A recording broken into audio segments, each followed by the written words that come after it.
when this happens. Hey guys, welcome to another episode of the Mediocre Dads. I'm your host Quan. I go by Q, and on this episode of Mediocre Dads, I am joined by a guest named Alyssa. We're here to talk about neurodivergence and some of the impacts it has on parents, children, or family members that you may have in your life who are connected to that community, such as being neurodivergent. So, you've heard me talk about it before. I myself have ADHD, so I do fall into that category, which is a good thing. I tell people all the time, for me, my ADHD is a superpower, and I didn't realize it was a superpower until I would say almost a year and a half ago, because I started using it to my advantage. And I promise we'll get into all of that a little bit later. But first, let's introduce our guest, Alyssa. Please go ahead and tell the audience a little bit about yourself. Yeah, hi. So I'm Alyssa, and I am, as you said, neurodivergent myself. Autism and ADHD. I was not diagnosed until I was an adult. So there were a lot of years that was not something that I knew about myself. And I knew that I was very different than a lot of the people around me, but I didn't have a good name for why. And I didn't actually receive a diagnosis until adulthood. And the reason that I started looking for that was because I had a good friend who, as you may know, if you're neurodivergent, we tend to make friends easily and well with other neurodivergent people. I had a friend who was adult diagnosed, and she came to me and she said, "Hey, a lot of these things that we have in common, those are symptoms. And so you should consider looking into this and, seeing if this is something that might be true for you." And I'm so glad that she did because, like you said, once you know that about yourself, there are so many things that you get to turn to your advantage. 100%. That's really how I got into what I'm doing now, working in the home organization space. Because for me, when this happened was around the time that everything kind of closed down and everyone was at home for a while.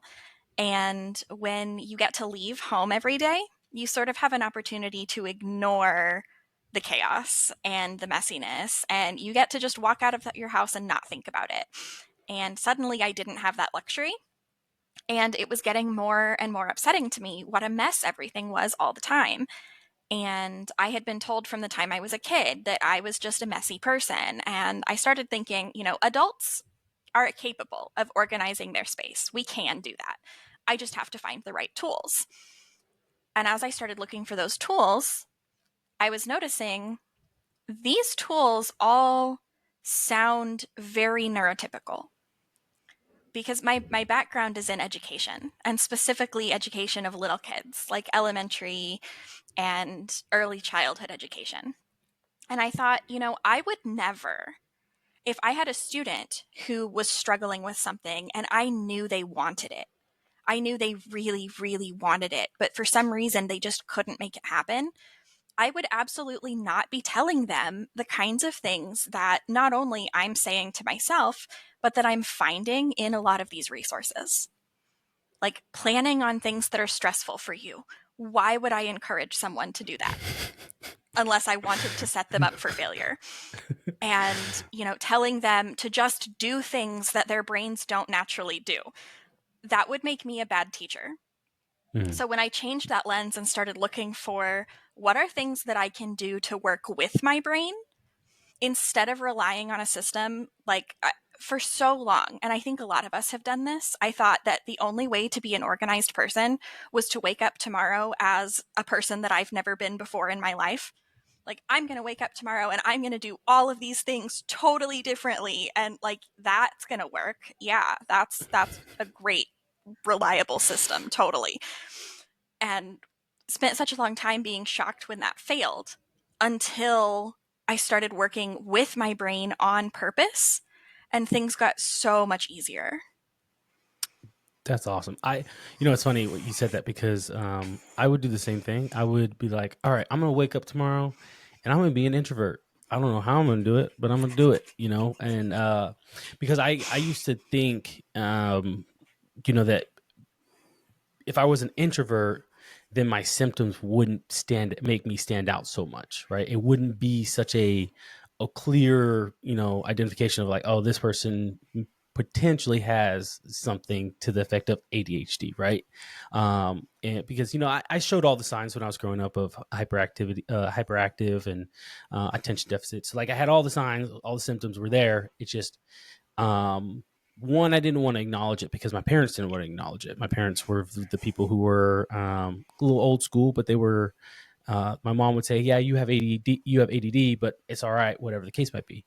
And so I'm like, "Okay, I'm hearing this. I don't know exactly what that means, but uh, I have this thing, that I understand what it is, which is attention deficit disorder." And I'm like, "Okay, I just have a hard time paying attention. All right, I guess that's what it is."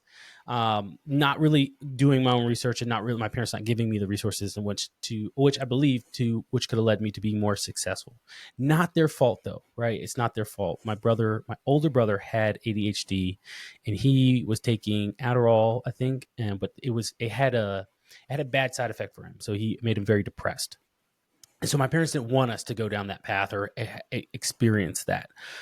So totally understand that piece when you mentioned there. I have a question.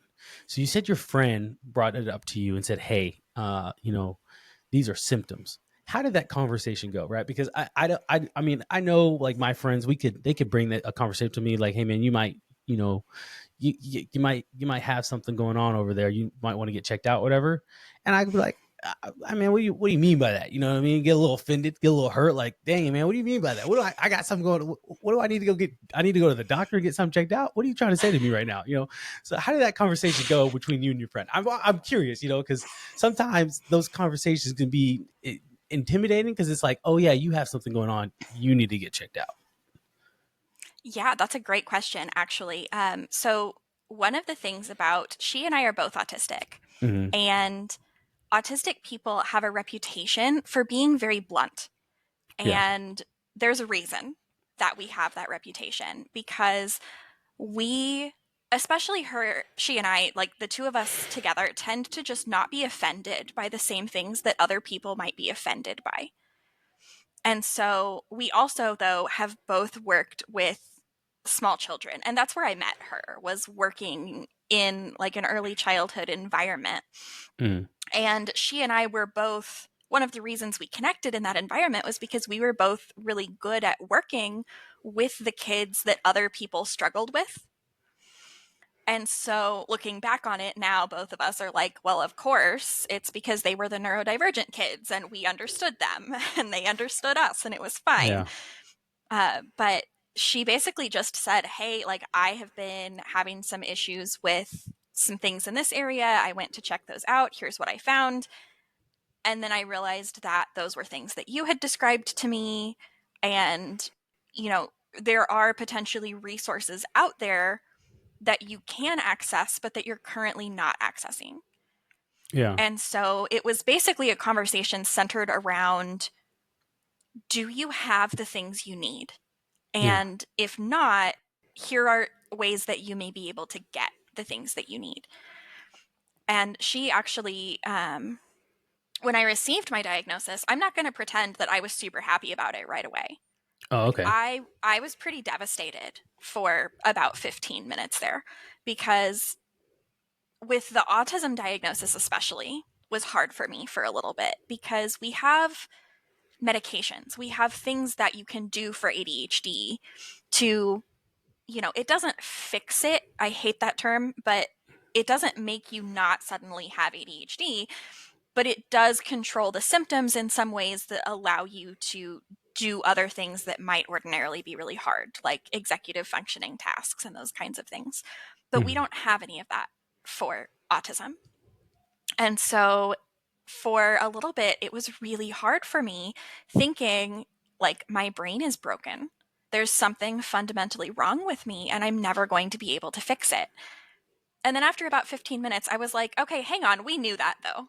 Like, we knew that I was fundamentally different from a lot of the people around me. That's been true my whole life. The only difference is now I know what to do about it and I know the things to watch for. And I know that, like, I know ways that I can help myself. Where before I would have said, like, oh, I should just power through this thing. Now I can look at that and say, okay, this is a need that I have. because of the way my brain works. So instead of trying to be hard on myself as a solution, I'm going to take a step back and I'm going to take a break and, give myself some grace so that I can actually recover instead of just trying to push through on something that is never going to be realistic for me anyway. Yeah. So, I mean, it's crazy because I'm when I got my diagnosis, I started to realize, because they tell you when you get your diagnosis, they kind of, for those who don't know, but if you're potentially going to get diagnosed with this or whatever the case might be, with ADHD, whatever the thing is that you could potentially have, right? If you have anything, when you go, I had to take this test. I think it was total of 3 tests basically, and I remember taking the tests, all 3 of the tests, and sucking at them really bad. And then, then afterwards, it's funny because they're like, "Hey, we're going to give you, at least in the Army, they're like, hey, so we'll get back to you. We'll let you know what comes from these tests, and after we review it, whatever the case might be, right?" And I was like, "All right, cool." In the back of my mind, I was like, "I already know I have ADHD, so like, I'm good. Like, I already got this figured out." It's in like 2 weeks later, I go back in and like the the doctor, he's sitting behind his desk, and you could tell he's a little nervous to deliver me the news. And he has these papers and he kind of stacks them gently. And he's like, "Well, sir, so to based off our studies, the test that we conducted, it is a matter of fact, you do have ADHD. You have what we call combined, a mixture of attention deficit and hyperactive." And he's going through it. You could tell he was a little like nervous to tell me this, as if it was like he was delivering me like I got cancer type thing. And I was like, "Cool, bro, tracking that, already got it, knew that from the beginning. I just wanted to get the confirmation, so I can, so when I tell people I'm not crazy, like, or not, I'm not seen as like, what do you mean? Oh, you got diagnosed? Well, no, I just kind of know. Nah, I can't blame it on something that you're not officially diagnosed with. So for me, it was kind of like, hey man, I already know it. So then he went over some of the symptoms and what stood out, whatever the case might be. So fast forward, I work with people who it's funny. I'll sit there and I'll watch and I'll interact with different people and I'll be like, "Oh yeah, mm-hmm, yep, yeah, you got it. You look, you got it." And it's funny because I won't say it out loud to them, but in the back of my mind, I'm kind of smiling and smirking because I'm like, yeah, your brain is all over the place right now. I know what that feels like. Go ahead though. Mhm. I'll follow the little pathway that you're trying to create here. Um, and then we're by ourselves. I might say, "Hey, you got ADHD?" And they're like, "Yeah, but I don't want to get diagnosed." I'm like, okay, all right, listen, got you. Look, I'm there with you. Just help me out a little bit because you move around a lot. It's like when you're watching someone else who has like what you have potentially, like ADHD, it can be a little stressful at times because you're like, you are making me stressed out. Like you're like, like I don't know what it is. You're making me get the heebie-jeebies. I had a guy the other day. You could tell he has ADHD, and we were talking about ADHD, and like he won't sit still. He couldn't sit still. He's just moving. He's all over the place with his roller. His thought process. He's like, "Oh, I got to do this. Oh, I was doing this." And he's like, "So let me ask you this question. Oh, hold on, let me do this." And I'm just like, I'm getting stressed out watching you. I am getting stressed out watching you. I am medicated. So I feel a little normal. But if this is what it was like when I was not medicated, I'm probably going to stay on medication because it's a little lot. There's a lot to handle at times. So I say that. It So is. yeah, for Yeah. you, do you take medication, or are you like completely medication free? I am not medicated. Okay. And that's not because of some kind of like, I have nothing against medication. It works great for some people. I tend to have strange reactions to medications because of Uh, some other medical issues that I have. And so I am not medicated, which means that I have to do a lot of scaffolding myself. I have to set up my environment in a way that it really sort of insulates me from some of the consequences of being unmedicated. mhm. and I do some weird things in my home, in my space, in my car, just wherever I happen to be that other people might not have to do, which actually I find when I'm working with people on getting organized, I will find that people will say to me sometimes, well, I shouldn't have to do that. I should be able to just do whatever the normal thing is. And my If response to only. that is like, what you shouldn't have to do is feel terrible and chaotic. Hmm. You should get to do whatever helps you.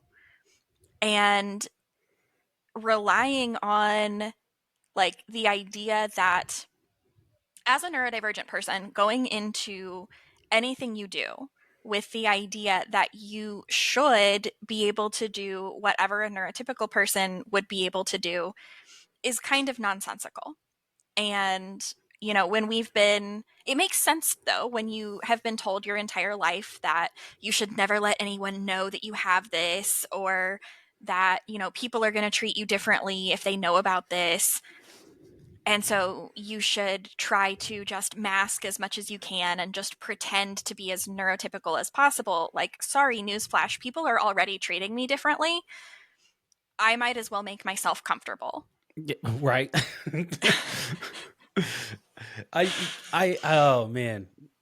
I try to do that myself. I try to do the whole thing where like, oh yeah, like I should be able to sit behind my desk for hours upon end and focus and not lose focus and do what I need to do and finish it and then call it a day.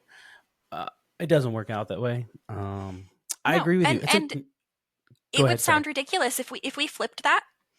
It would sound totally ridiculous if we said to a neurotypical person, well, obviously, you should be able to just hyper focus on a Wednesday and get all of your work done for the whole week in like 6 hours without a break to get a snack. Like, what do you mean you can't just forget to eat lunch and you can't just power through a whole week of work in 6 hours? Oh man. Like, that sounds ridiculous. Of course they can't. Their brain doesn't work that way. Hmm. But for some reason, when we flip it around and we're saying that to ourselves, we tend to believe it a lot more. Yeah.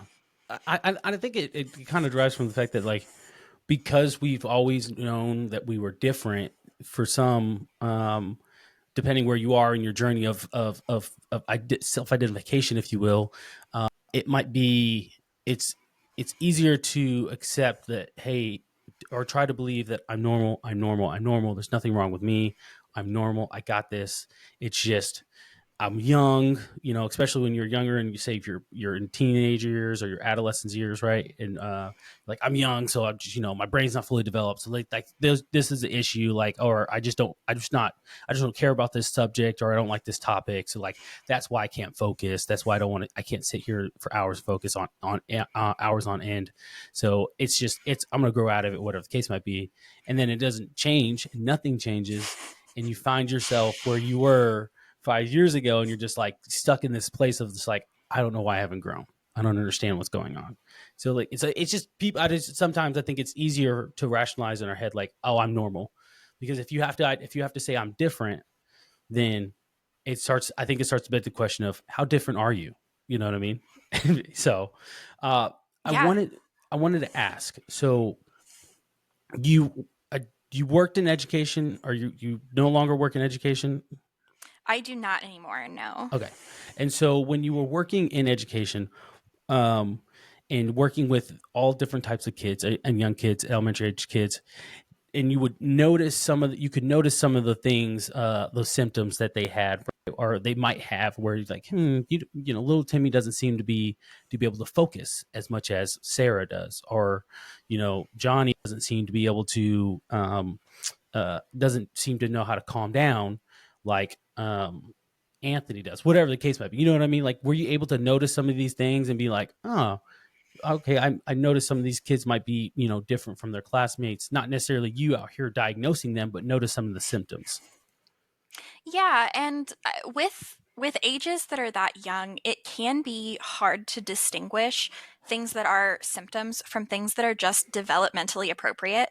Hmm. I mean, kids, as you know, if you have young children, like kids go through milestones at much different ages Yeah. than other children, and their home environment makes a big difference.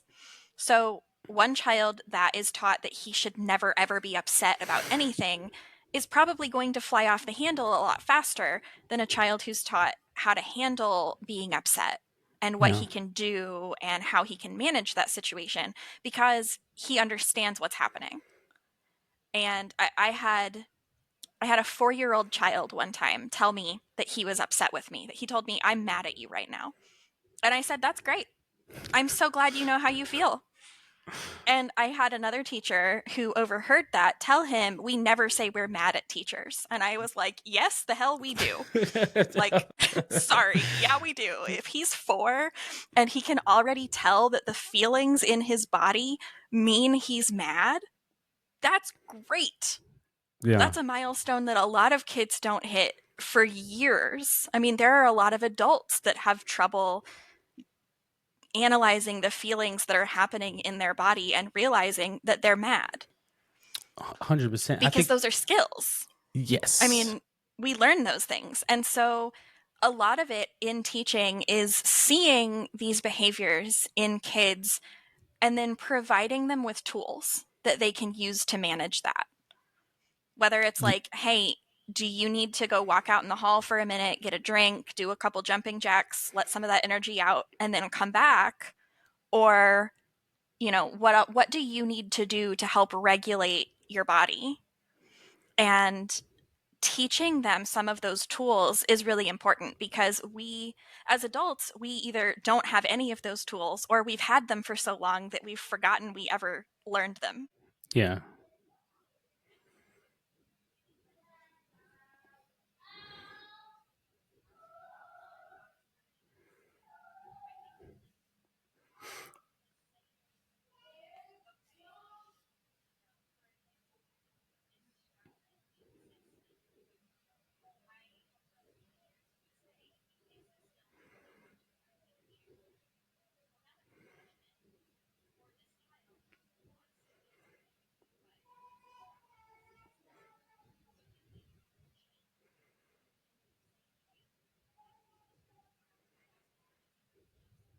Yeah.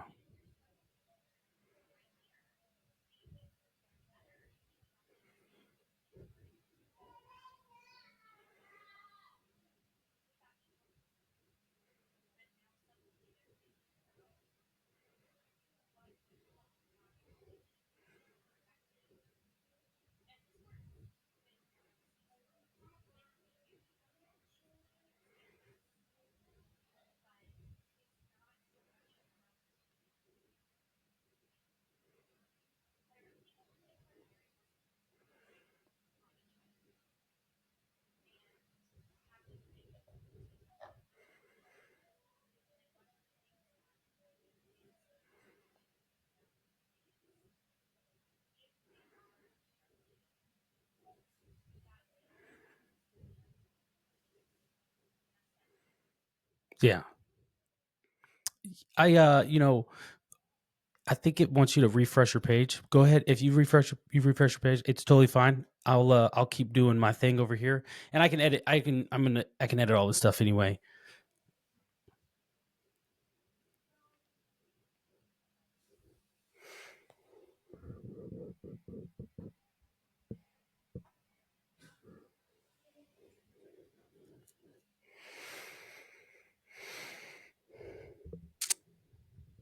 Brief intermission.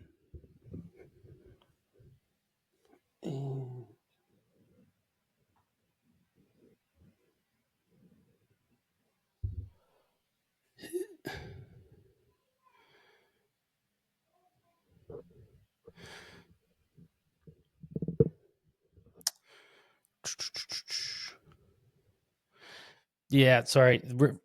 Riverside, it works one day and then it doesn't work the other day. It's a mixture of different stuff, but totally okay. I can edit that part and out, and it'll pick up right back where we left off. So, but hey guys, welcome back. If we kind of went away for a brief second, apologies. Technology figuring it out, but to kind of get back into what you were mentioning about, there's these tools, especially for young kids, right? We want to give them tools to help them to be successful with With that though, if you so I imagine I don't know what the age for kids is to get diagnosed with something such as ADHD or such as um if you even autism or whatever the category or whatever they might fall in. I don't know what the age it usually is, but in that age group, do you have kids that have already been identified to say, hey, this kid does have ADHD, so you know they it's not to separate them or isolate them, but it is to say, hey, we need to help them and encourage them a little bit more than we need to say the other students.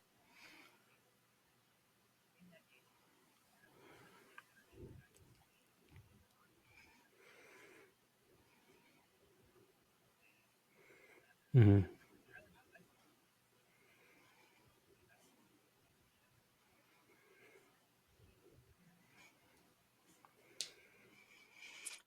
Yeah. Definitely.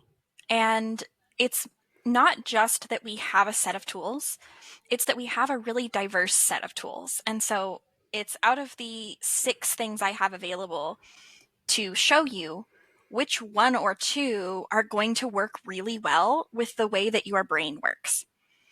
Because not all of us understand things or learn or organize, or just our brain just doesn't work Yeah. in the same way. And so That being able you know, to start at I any wish age that I you wish are diagnosed, looking when I was at a what younger things am I in the pushing really like hard on elementary to that middle I'm school. not being rewarded um by, I and which wish that things seem I really could easy have for me, someone and was how can I there, make or those not hard more or things less someone, but easier? there were with more available tools for me to be kind of help me reel me in, and someone could have been like, "Hey, man, you might have this going on, so like here, I want to teach you or give you some tools to help you. We want to be able to focus throughout the day, to be able to, you know."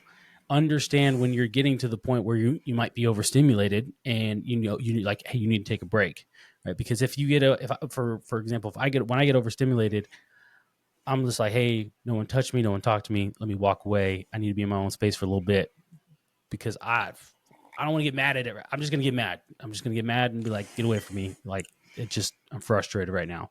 And it might seem like it's for no reason, but it's just because there's overstimulation and whatever the case might be.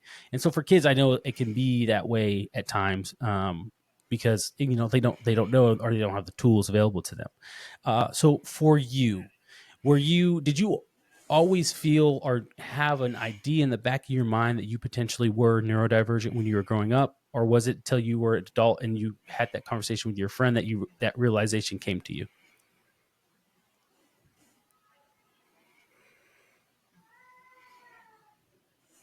Mm-hmm.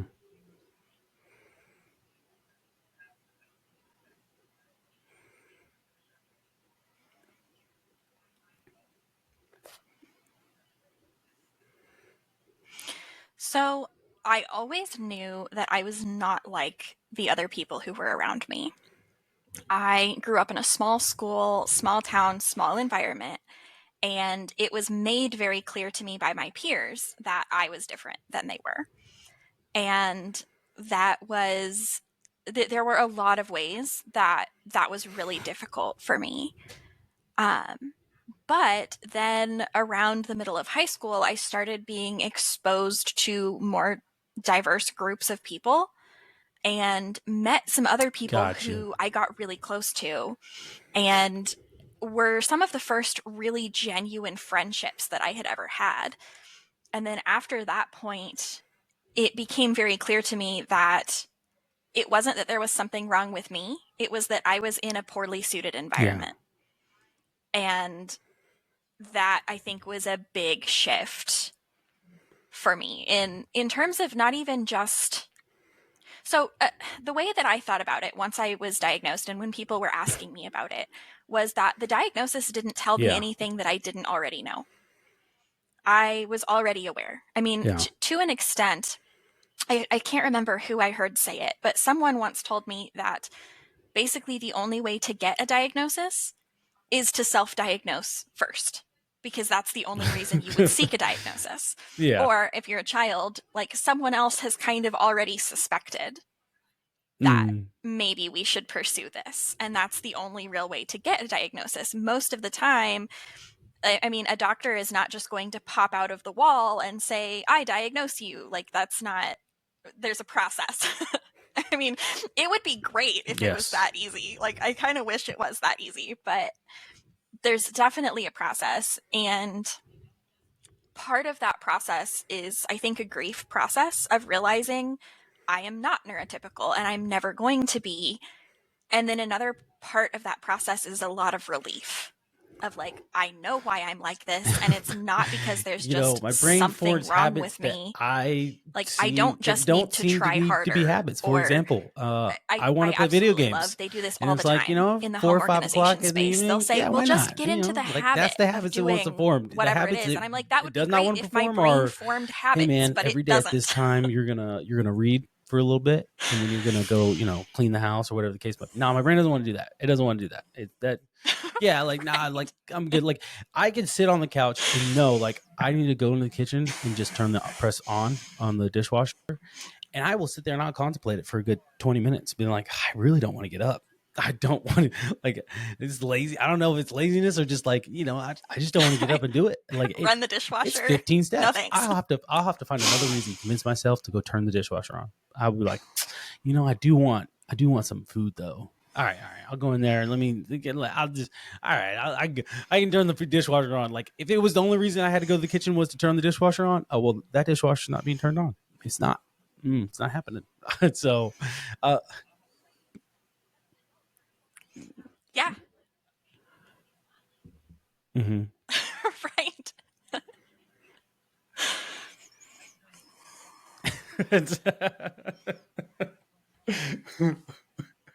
No.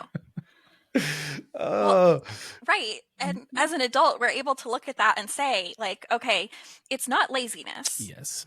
because I've already spent so much energy on this task that I haven't even done yet. And if I was lazy, I would have done the task just to get out of spending all the rest of this energy on it. But part of executive dysfunction is having a hard time initiating a task, which, in plain person words just means it's hard to start doing stuff. It's hard. We notice with a lot of neurodivergent kids, transitions are really difficult. And so we have to tell them, okay, in 5 minutes, Yeah. we're going to leave the park. Okay, you can choose 3 more activities. Do you want to do the slide or do you want to do the monkey bars? Like, let's start wrapping it up. And we have Mm. to guide them through those transitions. And like, okay, it's time to Yeah. start homework. We No, can't it's funny say because I it's do time to that start like so homework. with We my have to say, daughter. okay, go get your backpack. Now The get hard your part folder is out. one of the hard And we have parts to walk them through how to do those things. with And somehow we ADHD feel for like that me just shouldn't apply to us is, as adults okay. anymore, So I know I have it, even and then I though see my older we have daughter, those and exact same some of the executive functioning things problems. stands out to me, like really stands out to me, where I'm like, ooh, okay, you're having a hard time regulating your emotions right now, and so crying for 30 plus minutes is no big deal for her because she's having a hard time regulating her emotions. And I'm me over here like, I used to do that. But then by the time I was 12, I was all cried out. You know what I mean? Like, and I tell my wife this all the time. I'm like, hey, it's not that I don't want to cry. It's just I cried a lot when I was a kid because, no one ever taught me to regulate my emotions. And so now it's like, I'm all cried out. That's the best way I explain it. But now I see my daughter and going through the same thing. And I'm like, okay, I need to figure out how to help her, get through this, because she's starting to notice certain things, right? For example, earlier today, you know, I was like, hey, all right, sweetie, you need to clean your room. All right, let's put this stuff away here. Let's put this stuff in here. Let's put this stuff in the bins and make sure we, get all this, everything all cleaned up, right? And I know you're oh geez, words are escaping me right now. Organized or an organization person, so you might like the story. But so I was like, all right, hey, sweetie, you need to clean your room. And I was like, hey, you got all these Barbies and all these little things on your Barbie dream house. And I was like, so maybe let's just like put them in a bin. And so it's not so cluttered over there. And she was like, Dad, if I don't, if I, what'd she say? She goes, if I don't leave them there, I'm going to forget. And I was like, no, sweetie, you won't forget. She goes, no, I'm going to forget. I'm like, nah, you won't forget. And she got so upset and got so emotional because she was like, I forget all the time. And I was like, okay, yeah, I know exactly where you are right now. I know exactly what you mean. You forget, you're going to forget, and you're afraid to forget that you're not going to be able to play with these things again. And so for her, it bothered her, really bothered her to the core. And so I realized, I was like, okay, I need to try to give her tools and trips to help her, because it makes me nervous to realizing, to see her like, okay, I have a daughter who potentially has ADHD. I'm seeing all these things and I don't know how to help her, because no one ever helped me. And it wasn't until I basically, I'm adult now. I'm grown, and I have, I have two kids, but then I've been in the military for the last, since I was 19. So a lot of the things that are ingrained in me that I've done have just come from being, drilled in me from being in the military. And she doesn't have that. She has a dad in the military, but I'm not going to treat her like she's in the military, because she's not, you know what I mean? I'm not going to do that for her. So what would you say to parents who have, who potentially have young kids who are in that position, right? Because you were a teacher, you were an educator, but, would you do what you do now? But what do you tell parents? How do you help parents who are struggling with that, trying to get their kids just to do something simply as clean their room?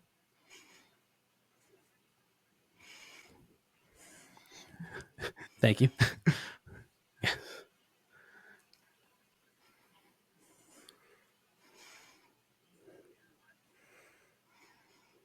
Yes. Yeah. First of all, I would say absolutely congratulations to you and to your daughter, because being able to articulate at that age, if I put it away, I will forget, is something that a lot of neurodivergent adults don't even know how to do. We don't know why we struggle with organizing things like that. So, huge congratulations to you and to her for knowing that. But in general, if you, as a parent, have a child and you're constantly having this battle over Yes. cleaning your room, look at it from the lens of, what does your child not have that they need to succeed? So, one of My the wife things that every we single know day. is when we're growing up, we sort of intrinsically know Yes. that we have a way that we like our stuff to be. And, then mom or grandma or whoever comes in and cleans Hmm. your room, and they are convinced that they've helped you. And you're like, I can't find any of my stuff now. And it's, and it's so frustrating. So our kids are having that same experience, except they're not buying their own furniture. So they don't have the opportunity to decide, how do I want to put my things away? And one of the issues that neurodivergent people especially often experience is that the out of sight, out of mind Hmm. sort of metaphor is not a metaphor for us. That is for real. If we can't see it, it doesn't exist. And so for our kids, we try to teach them what we were taught when we were kids, which was that in order for it to be put away, that means not visible. And so we have to really reorient our thinking on that as adults, so that we can help our kids figure it out. Because neurodivergent kids, a lot of the time, will leave their stuff all over the floor or all over their desk. And we're like, why can you not just put this away? They can't. They need to be able to Hmm. see it. And that's the only available space they have to see it, because everywhere else they have is inside a closed bin or behind a cabinet door, inside a drawer, somewhere that's not visible. So they're trying to create that visible organization for themselves. And it's not going well because they're not Yeah. set up for it.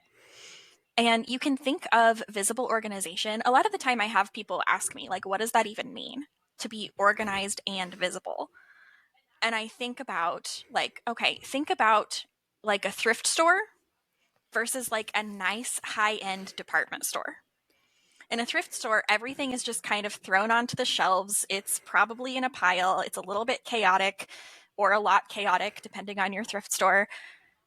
And that is stressful and overwhelming for a lot of people. You don't look at that stuff and think, that's something I want to play with. That's something I want to get out and Yeah. use. That's something that I really value. But when you walk into a high end department store, you look around and think, wow, they've got great stuff in here. I bet all of this stuff is super expensive. It's probably worth a lot. It's probably really valuable. I want to use those things. And our kids are having the same experience. If their stuff is in a pile, it's to be visible for them. And it's because they need to be able to see it to know that it exists. And so it's our responsibility as adults to figure out hey, is it easier for you to play with your things, for you to use your things, for you to actually put your stuff away if you know that you're still able to see it? Things like open shelving, clear Mhm. bins instead of opaque ones so they can still see what's in there. Even just taking the cabinet doors off of cabinets, or putting in a closet door that is more like a curtain so they can leave it open instead of an actual door that has to open and close so they can't see their clothing, are all things that can really It is help kids so to real when actually you say be that able to put because their stuff away.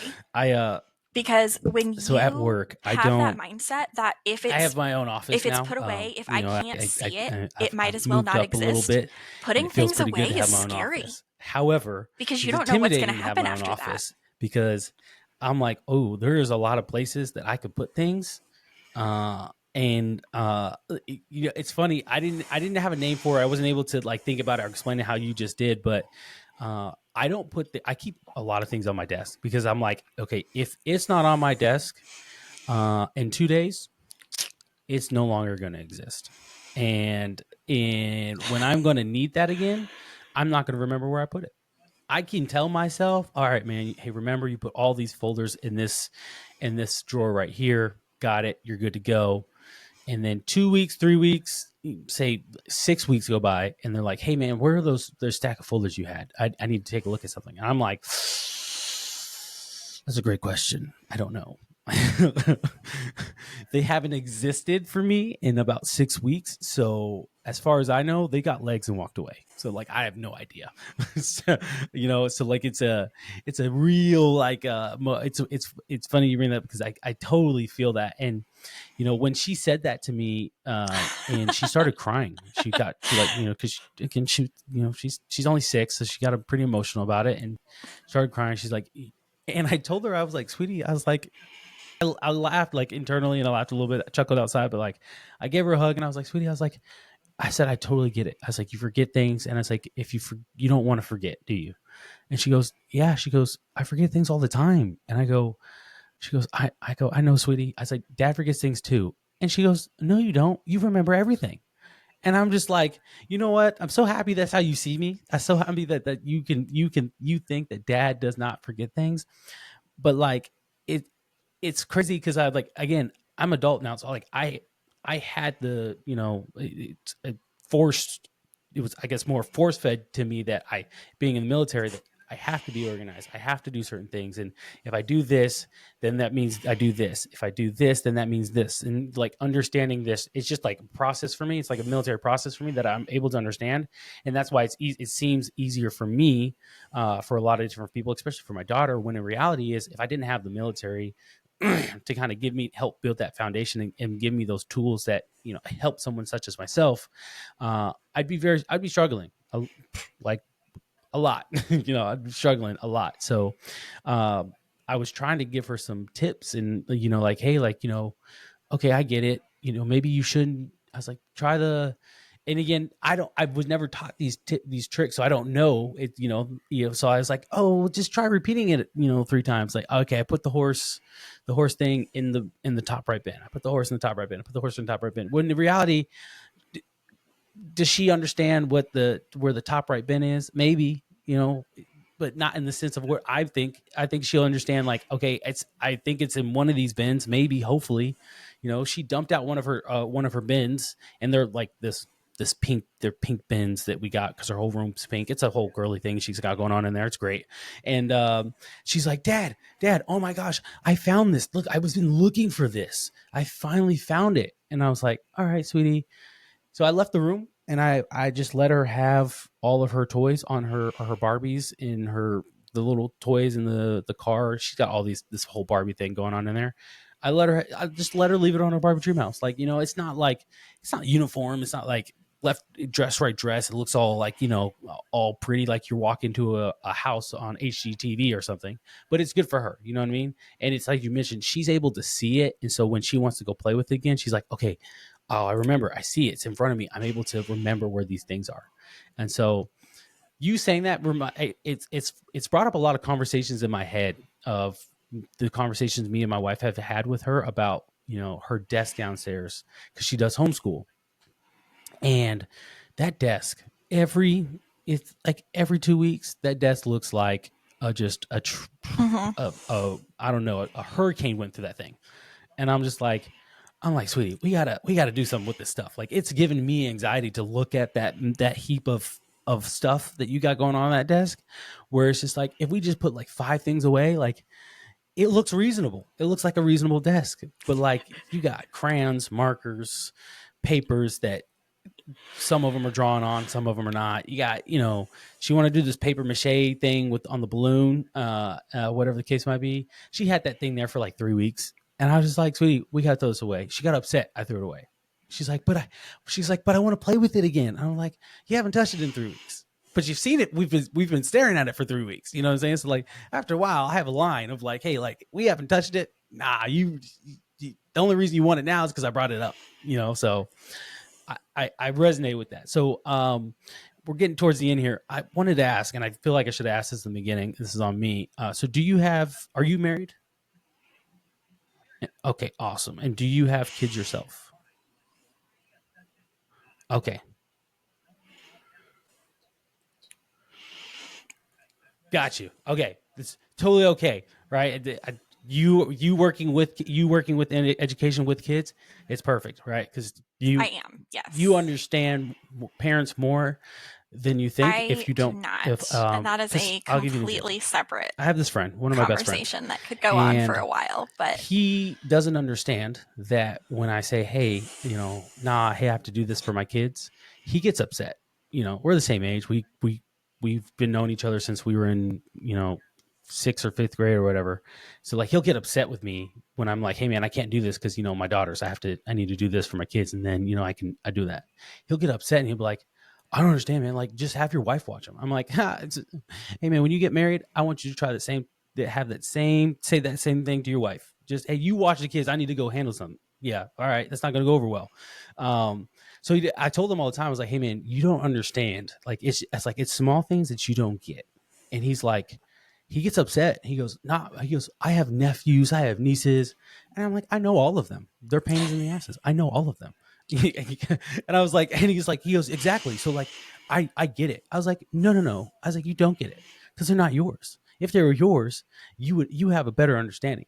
But I say all that to say, because you worked with kids as an educator, and the the more I realize, I'm like, wow, educators actually kind of understand what it's like to be a parent, because you have these kids for a good portion of the day, right? And then they leave you, and you're just like, you're still thinking about them when they go home. You're like, man, gosh, Tina today, if she stressed me out, Johnny, and of course I'm making these names up, people, but little Timmy over here, just he hit Johnny in the back of the head, or he threw a eraser at him, whatever the case might be. Like, in a way, kind of substitute parent, if you will, because you spend so much time with them. You get to know these kids so well, and in so many ways, sometimes better than the parents, right? And so I get it. I totally understand that. So, if you're ever planning to have kids, I don't know if you are, but are you planning or hoping to have kids one day? Um, Go ahead. Maybe. All right. Got you. Right. And it's totally reasonable. So my question to you then, if that does happen, right, are you concerned with passing on some of the neurodivergent part of it yourself, right? maybe Like, I was concerned with situation passing is on the kind of up in ADHD to the my air, daughter, but but I'm pretty sure it's already there. And so it kind of is one of those things where it's just like, it was kind of like a stab to the heart. I was like, no, like, I just wanted you to experience the world normally, and you didn't, let dad just be the weird one. So are you yourself concerned that you could potentially pass it on to your kids? Not in a bad way, but just, is that a concern to you if you were to have kids?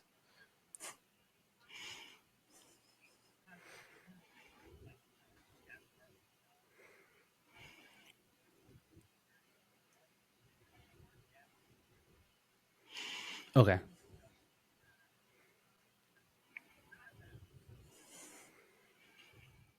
I would almost be surprised if any children that I had did not have some Yeah. kind of neurodivergence.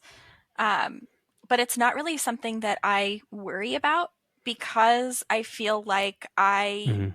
having it myself, I mean, as you were saying about your daughter, being able to see those things and understand those Oh, things, yeah. I think that's one reason that I work so well with neurodivergent students, is because when I look at them and I see these behaviors, Mhm. I'm not seeing a bad kid. I'm seeing a kid who is having a struggle. Like, a kid who is screaming at me is having a much worse day than I am.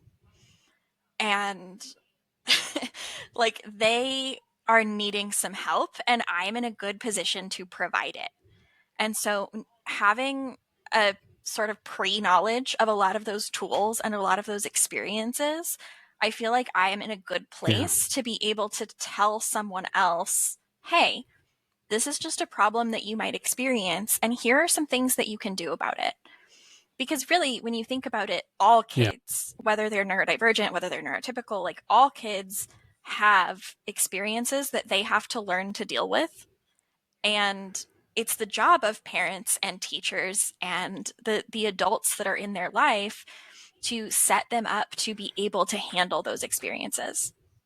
And that can be everything from, hey, I understand that it's scary to need to put your stuff away and not Oh, know yes. where it's Guilty going as to be. charged over So, here. what do And, you think we could do to solve this what do you mean problem? you don't know that, All the when way up when to you like, leave a hey, room, you buddy, turn the light those off are and you words we close the use at door and home, not words we use at this logical school. thing to do. Because there are a She's lot sick. of She things doesn't get that it. we just I totally expect understand. children to know when there's no reason they would actually know that. And so,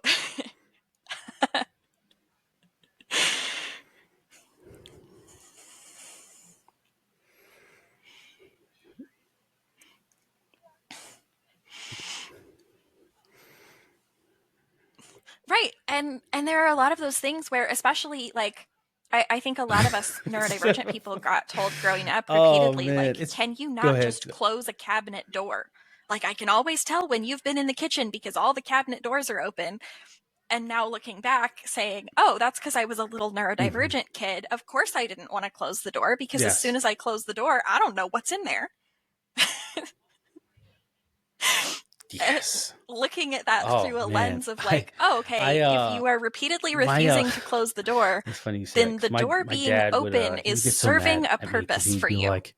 he'd be like, what? So He what goes, purpose it's is same it? thing. He goes, And I is could there always some tell way when that we you can were. meet that He goes, when you need or your brothers that in the doesn't kitchen. also He drive goes, me because bananas? something is never put away. He goes, you guys come in here, you eat something, and you walk away, and then you never come back and clean it up. And in my mind, I'm like, you're right, because I forgot. I totally like or something else came up and I just forgot, or uh so my kitchen, when it comes down like in my house now, in any house that I've lived in, because I move a lot being in the military, I cannot tell you where the cups or the bowls are. I cannot tell you. I don't know what's behind magical door number 1 or 2 or 3. It's going to be a guess for me just as much as it's a guess for you. If you're new to my house, you're like, hey man, where are the cups? I don't know. We're going to find out together. We're just going to start opening. We're going to start opening these things.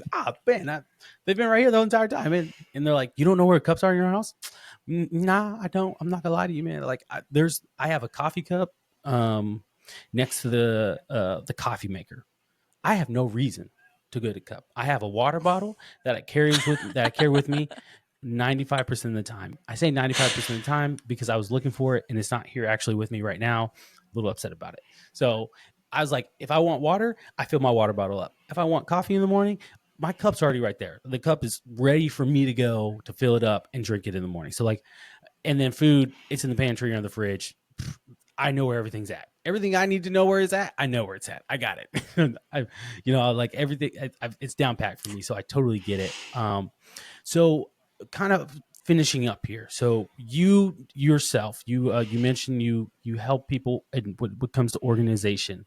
Do you help younger people, such as I would say like elementary kids or school ages with parents, such as helping parents with their little kids, or do you help adults? Who do you service primarily when you do what you're doing? Okay.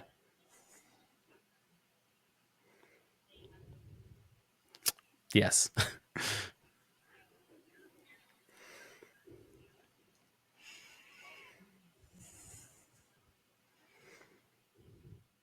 Basically, I work with neurodivergent people. And a lot of the times, if you have neurodivergent children, they have neurodivergent parents.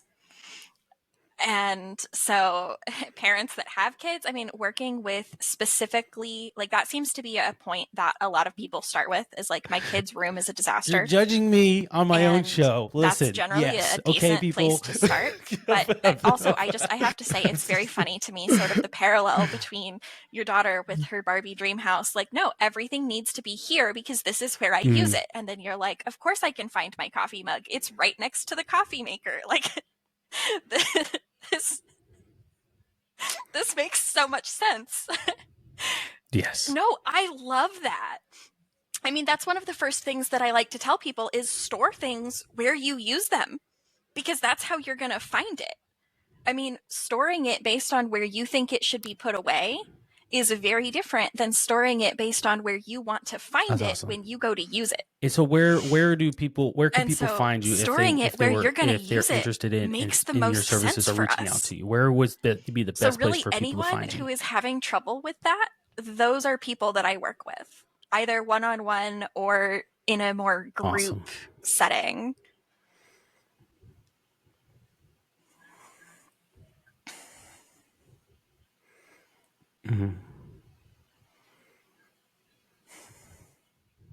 So I am at Alyssa's Yellow Gotcha. House on TikTok and Instagram. And then I also have a Facebook group under the same name, which is a good place for people to sort of get kind of a sneak peek into what I do. I post a lot of information on there. Got you. Probably TikTok is the best place to find Hey me right guys, now. all her stuff will be in the description. So many I personally don't informational have TikTok. videos that I have up there I that tell are people this might easily sound really old to accessible, me. especially I'm for not that old, someone but who this sounds really is like not old really man sure if of this is me. for them. I wouldn't That's a have great social place media to if I didn't figure out have my sort podcast, of, do you Mediocre Dads. resonate with it So I and get barely your toe in the have water. Facebook and Instagram.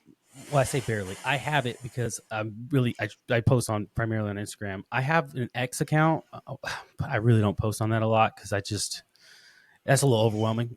And then I have a YouTube channel. So yeah, like that. I totally like the social media stuff. I totally get it. TikTok is an awesome place, guys, for these things, like for if finding information. And because I know like younger people, especially, they get a lot of their information from TikTok, from places like TikTok or social media. And TikTok is very influential for, like I said, for Gen Z folks. So, you know, and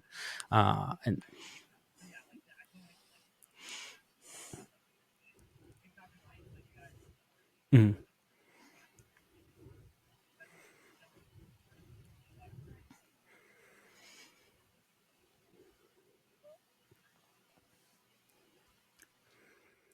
Yeah, I have found, especially for the neurodivergent community, I was very skeptical of TikTok. I have not been on there for very long. I was very skeptical of it.